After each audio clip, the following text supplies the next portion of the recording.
Okay, hi everyone. We are going to work on our selection tools today and on how to insert a picture within a selection and how to create a couple of different selections.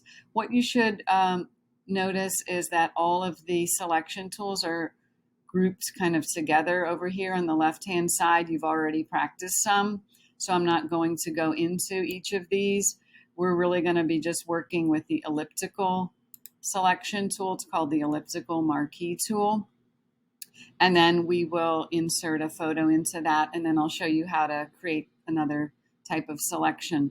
So there are two ways we can get our photo into a selection, and one way is just to open up another photo along the top here. So you would just go File, Open, so that we can just copy and paste it into the selection. So that's over here. Another way is to go File, Place Embedded, and you click that and choose your photo, and that will just bring it into this project that we're working on. You can just go check. So now what I want to do is put this photo into a circle.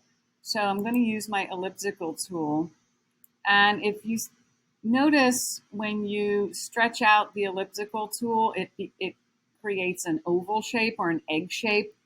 But if you want to create a perfect circle, you need to hold the Shift key, and then you can create a perfect circle. And I hold the space bar to move it on the fly. That's a nice way to go. So now I have my selection, and I'm ready to just put this photo into that selected area, and it's very easy. You're just going to go down below your layers panel and click on your layer mask icon. And when you click that, it puts that picture into the selection. And of course, with your move tool, you can move this where you want it in your scene. If you decide you want to move either the mask or the picture within the circle, here's what you do. You go over to that layer and you unlock those two layers temporarily. And if you click on your mask, you can see I'm moving the mask around. Or you can click on your picture, then you could move your picture around inside the mask to where you want it. Now notice if I move it up, there's a straight line that appears because that's the end of the photo. We don't want that look, so you want to make sure that your whole selection is filled. But what you can do is Command T or Edit Free Transform, and you could change the size of your picture, within that. You can do anything to your picture that you would normally do that you've already practiced. Okay, and so we can move that in here. And then at the end, you probably want to lock it back up so that you can just move this around together. All right, so that's one way to add a photo. And what I'm going to do is delete that layer and create another circle holding my Shift key. And what you can do is go to this photo over here that you have, select all, Command A, and then copy, Command C. You can go back here and just go Edit, Paste Special, Paste Into. And that will paste the picture into that selection. But as you can see, it went in too big. So you can just Command T to free transform it if you want to work that way.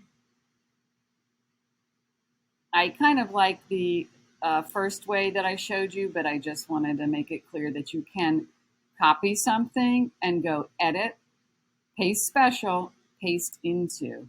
And then we're going to lock these two things back up, get our Move tool, and we can move this around together. All right, let's try something else very quickly. and I'm going to delete that layer. Let's say I want to insert that photo into a certain area in the picture. I will add a new layer on top, and you've done this before, so you know how to take your paintbrush and you can get a gray color and paint an area that you're going to select as you did for your gradient. Let's say I want to put the picture into this area. Okay, so then what I'm going to do is File,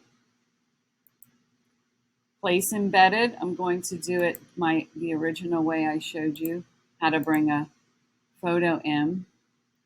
We can move this down here if we want. For now, it's not going to really matter. Then I'm going to put my layer, go to this layer, and create a selection out of that area that I painted. And remember, you can either right-click and select pixels, or you can use the Command key, and you'll see it turns into a little selection icon, and click on there. And now I have my selection. And turn this layer back on. And then what do? I just create a layer mask with that one. Oops, I was on the wrong layer. And let's go back to, so I don't have to do this tutorial again. So you be on your layer and with your picture and create a layer mask, and that will pop right into it. And then of course, again, I can edit and free transform to fit my person in here a little bit better, maybe like that, and check. And now I have the person in that selection right there. Okay, and we will learn some other blending tools in the next tutorial, but you can always use your blend modes to blend what you have selected and masked to get something interesting. There are a lot of different modes you can use. You want to make sure it fits in well. The other thing we will also be looking at is our opacity, that you can use the opacity slider and slide the opacity down to blend your selections into your background. And that's it for now.